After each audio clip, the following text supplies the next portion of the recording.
Boa tarde, Rodrigo. O Lucas Bretas, do Super Esportes. A gente sabe que a prioridade máxima do Atlético nesse momento é a definição de um novo treinador para 2023, mas você citou diversas vezes aí essa indefinição em relação à capacidade de investimento. Eu queria saber na prática, Rodrigo, como isso afeta o seu trabalho no dia a dia e se pessoalmente você tem algum receio que essa indefinição com relação a se o Atlético vai ter condições de investir forte em 2023, se isso te gera algum pessimismo, algum receio em relação ao Atlético sair atrás dos concorrentes no mercado. Obrigado. Boa tarde, Lucas. Bom, o que eu vejo? São raros os clubes que hoje têm capacidade de investimento no Brasil, né? Eu diria 2, se não 3. Então, o que a gente vive não é nada diferente do que a grande maioria. A diferença do que a gente vive para alguns tantos outros, que não esses 3, 4, é que nós temos um elenco de muito bom nível, que foi em 2 anos de 9 competições ganhou 5, então a gente não tem que depreciar, a gente não tem que desvalorizar o que nós temos de bom. Esse é o primeiro ponto. Certamente tem muitas outras equipes do futebol brasileiro muito mais preocupadas aí em uma remontagem do que o nosso caso. O que realmente me preocupa, e já vem me preocupando há algum tempo, Lucas, é o seguinte, é o nível de expectativa, certo? É a forma como a gente comunica. Porque eu sei que eu estou falando para o torcedor aí através de vocês. E o torcedor gostaria de ouvir de mim, não, nós estamos indo ao mercado de forma agressiva, vamos trazer 6, 7, 8 atletas. Não vão ouvir isso de mim. Não vão ouvir. Primeiro que eu não trabalho assim. Eu não trabalho de forma a pregoar coisas que a gente não vai conseguir realizar. Nós sempre trabalhamos em silêncio, com cuidado, com cautela, com zelo pelas coisas do clube. Então, esse tipo de fala não é minha característica. Segundo ponto, não vão ouvir de mim também eu vir aqui e diminuir os meus jogadores ou esse elenco todo que realmente entrou para a história do clube. O que vão ouvir é que nós vamos tentar recuperar muitos deles para sua melhor performance, para que melhorem no próximo ano, e que as negociações que porventura possam surgir serão respeitando todas as partes, respeitando cada um deles. Isso eu posso te afirmar. Mas me preocupa muito a forma como a gente comunica, a forma como o nível de expectativa, né? Então, eu venho aqui, eu tenho que falar a verdade para o torcedor. E aí, muitas das vezes, sou cobrado, muito cobrado, o porquê que não atacamos o mercado, não fomos lá e compramos esse, aquele. Às vezes eu escuto cada nome aí como se fosse uma facilidade enorme lá, contratar, comprar, propor salário. Cada negociação tem a sua complexidade e nós temos que saber o momento que a gente vive. Se porventura, como tu citastes, tiver a chegada da SAF, tiver uma injeção de recurso, bom, aí muda-se até o foco daqueles que nós vamos procurar, mas eu hoje trabalho com a realidade que nós temos e, por enquanto, são as diretrizes que o clube me colocou. Em caso de mudança, bom, aí vocês saberão também. Caetano, boa tarde, aqui é o Luciano Claves do canal Identidade 13, tudo bem?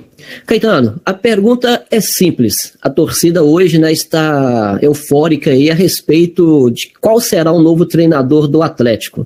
Aí diante disso, a torcida pode esperar aí treinador do nível de Marcelo Galhardo, Bielsa, ou treinador do nível de Odair Helma? Simples e rasteiro, Rodrigo.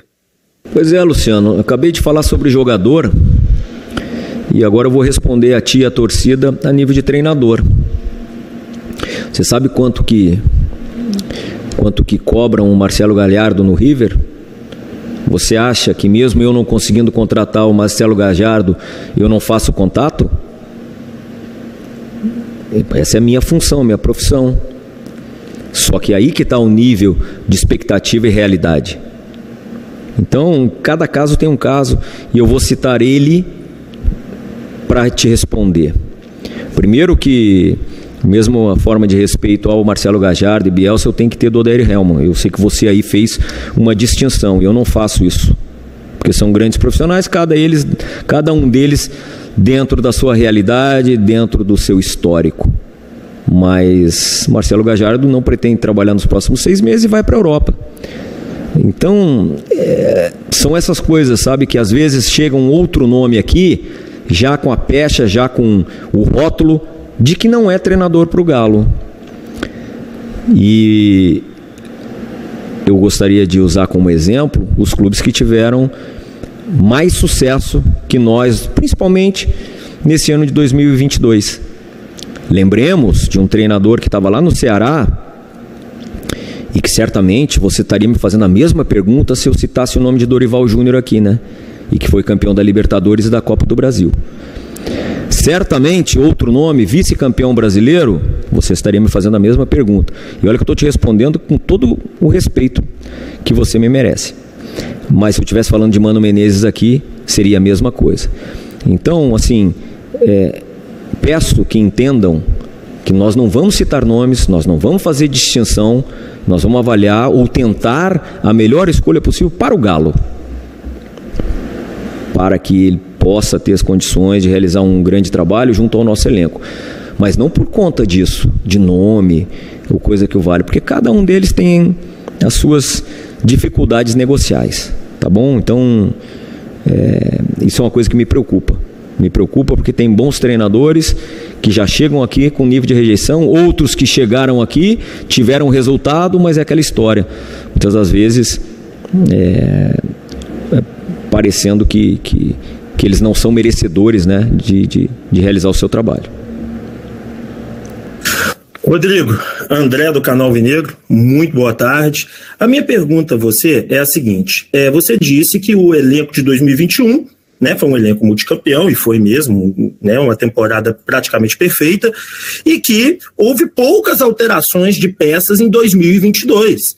Então a minha pergunta para você é, o que levou então a temporada de 2022 ser tão inferior à temporada de 2021, visto que são os mesmos jogadores, na reta final foi o mesmo técnico, anteriormente foi o Turco que estava com um aproveitamento interessante. O que levou a uma queda tão brusca de rendimento técnico dentro do Atlético? Muito obrigado. Boa tarde, André, tudo bem? Prazer falar contigo. Então, nós tivemos poucas saídas, né?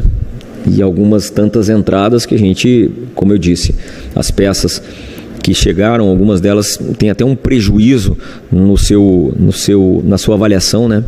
Por conta de que chegaram após um período de inatividade muito grande. E aí, meu amigo, quando você vem no calendário do futebol brasileiro de jogo quarta e domingo, você não tem condição de fazer uma melhor preparação, você já tem que entrar jogando.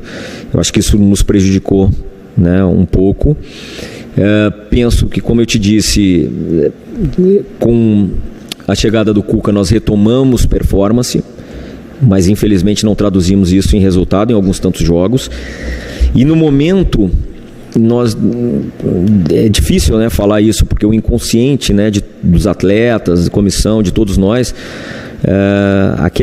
aquela devida importância a mais a Copa Libertadores, porque foi o torneio que nós não fizemos a final ano passado, foi a competição que nós não vencemos o ano passado, eu acho que ali nos afastou daquele foco do Campeonato Brasileiro. Então eu acho que isso foi um erro que infelizmente vai servir só de lição para o futuro. Nós temos que entender que um campeonato de 38 rodadas, a Liga Brasileira, ela é a mais importante. As Copas, elas vêm junto com uma boa performance lá. Em relação a... Tenho que admitir, isso é fato, né, André, que alguns jogadores realmente não repetiram a sua performance de 2021. E aí se houve muitas teses, não, porque se acomodaram, não, porque não temos... Isso não existe. O jogador de futebol, ele quer e deseja sempre vencer. E eu posso afirmar por esse grupo aqui, sabe, gente? É difícil você reunir um grupo de atletas do nível que nós temos, e principalmente de caráter também. Todos eles têm e tem assim essa questão do carinho, da identificação com o Galo. Posso te afirmar, André, que se nós percebêssemos que algum jogador em algum momento já não se dispõe a se sacrificar pelo Galo como os demais ou como era antes, ele certamente vai ser convidado a se retirar, não tenha dúvida. Mas isso é um diagnóstico que a gente faz aqui no dia a dia. A gente entende que Não foi esse o maior motivo. Muitos jogadores aqui jogaram com dores, se superaram, mas infelizmente é fato, a oscilação ela não foi com um atleta, foram com vários, né? E aí foi com vários, e aí infelizmente nós não conseguimos os resultados. E somado ao que eu te falei, a gente, um clube do tamanho do Galo, não pode deixar de considerar o Campeonato Brasileiro como o campeonato a ser ganho, o campeonato a ser disputado da primeira até a 38ª rodada. As Copas, você vai ter aqueles dias em que a coisa não vai dar certo, como foi aquele jogo com o Flamengo no Rio, onde fomos eliminados da Copa do Brasil, a disputa de pênaltis contra o Palmeiras, que tínhamos tudo para passar e não passamos. Se nós tivéssemos avançado nessas duas competições, a gente estava aqui falando diferente e muito provavelmente, André, estaremos muito melhor colocados no Campeonato Brasileiro, isso eu posso te afirmar. Então assim, uma coisa puxa a outra. Não volta mais atrás, lamentavelmente. Então aqui eu, em nome do Departamento de Futebol, também vim aqui falar com vocês por isso, para tentar as justificativas ao nosso torcedor, a vocês também, que mesmo com as críticas nos apoiaram o tempo todo nesse ano de 2022, mas também pedir desculpas porque nós não tivemos a competência de entregar dentro do campo e nos resultados aquilo que o nosso torcedor merecia, porque ele fez a sua parte em todos os jogos, sendo dentro e fora de casa. Boa tarde, Rodrigo. Duda Gonçalves, da ESPN. Rodrigo, você falou de possíveis saídas de jogadores e também citou as dificuldades financeiras do Atlético, mas sem uma reformulação e essa oxigenação no elenco. Vocês pretendem vender alguns jogadores, né, para até melhorar essa situação financeira para 2023?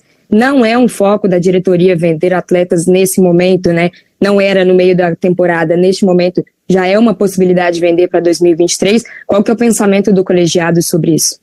Tudo bem, Duda? Prazer falar contigo também. Óbvio que é sempre preciso vender. Até porque nós não atingimos as receitas projetadas nas competições, né?